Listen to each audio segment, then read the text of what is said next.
নমস্কাৰ বন্ধুসকল। আজি এটা আমি বিষয়ৰ ওপৰত কথা পাতিম আৰু দুই তিনিটা তাৰ কাৰণো ক'ম।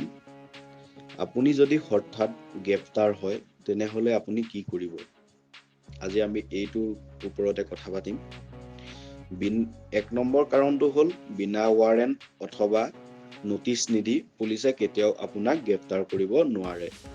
গ্ৰেপ্তাৰৰ সময়ত আপোনাক গ্ৰেপ্তাৰৰ কাৰণ, গ্ৰেপ্তাৰকাৰী অফিচাৰৰ নাম, গ্ৰেপ্তাৰৰ সময় তথা স্থান সম্পৰ্কিত এটা মেমো পুলিচে আপোনাক অথবা আপোনাৰ পৰিয়ালৰ সদস্যক দিবলৈ বাধ্য।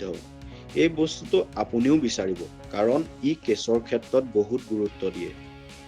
৩ নম্বৰ কাৰণটো হ'ল গ্ৰেপ্তাৰ কৰাৰ ২৪ ঘণ্টাৰ ভিতৰত পুলিচে আপোনাক মেজিষ্ট্ৰেটৰ ওচৰত হাজিৰ কৰিবলৈ বাধ্য আৰু মেজিষ্ট্ৰেটৰ অনুমতি অবিহনে অতিৰিক্ত এদিনো আপোনাক আটক কৰি ৰাখিব নোৱাৰে। কোৰ্ট যদি বন্ধ থাকে তেনে সেই ক্ষেত্ৰত মেজিষ্ট্ৰেটৰ ঘৰত আপোনাক হাজিৰ কৰাব লাগিব। ৪ নম্বৰ কাৰণ হ'ল মহিলা পুলিচ অবিহনে কোনো পধ্যেই কোনো মহিলাক গ্ৰেপ্তাৰ বা তালাচী চলাব নোৱাৰে। ৫ নম্বৰটো হ'ল আইন অনুযায়ী পুলিচে লকআপত আপোনাক কোনো ধৰণৰ শাৰীৰিক অথবা মানসিক অত্যাচাৰ কৰিব নোৱাৰে। উল্লেখ যে চৰ এটাও মাৰিব নোৱাৰিব।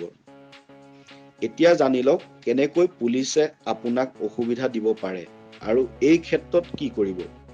সাধাৰণভাৱে চৰকাৰৰ বিৰোধী, শাসক দলৰ বিৰোধী কোনো পোষ্টৰ বাবে পুলিচে কাৰোবাক গ্ৰেপ্তাৰ কৰিব নোৱাৰে, কাৰণ বাক স্বাধীনতা অধিকাৰ আমাৰ সংবিধানত স্বীকৃত।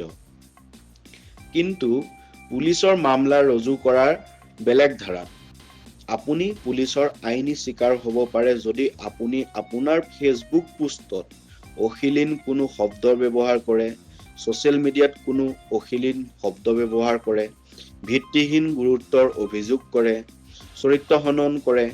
এই সমগ্ৰ বিষয়সমূহত সেয়ে এৰাই চলিব। পুলিচৰ হাতত আপুনি নিজেই অস্ত্ৰ তুলি নিদিব। ২ নম্বৰটো হ'ল স্থানীয় ৰেপুটেড কোনো ক্ৰিমিনেল অধিবক্তা, স্থানীয় মানৱাধিকাৰ আন্দোলন কৰ্মী তথা মিডিয়াৰ ফোন নম্বৰ লগত ৰাখিব। আৰু কোনো নিৰ্দোষী ব্যক্তি পুলিচৰ জেৰাৰ সন্মুখীন হ'লে তেওঁক সহায় কৰক।